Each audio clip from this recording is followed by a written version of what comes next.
Microsoft ওয়ার্ডে আপনার যদি টেবিলের কালার পরিবর্তন করার প্রয়োজন হয় সেক্ষেত্রে আপনি কিভাবে করবেন সেই বিষয়টি আজকে আমরা দেখে নিব। তো এক্সপোর্ট হওয়ার জন্য ভিডিওটি অবশ্যই শেষ পর্যন্ত দেখে নেবেন।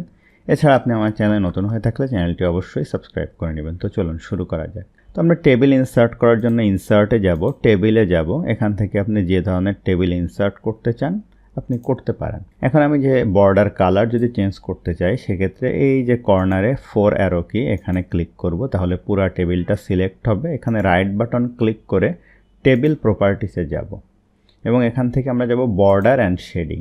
এখন এখান থেকে আপনি যদি বর্ডারটা এরকম বড় করতে চান এখান থেকে এই যে আপনি বড় করে নিতে পারেন।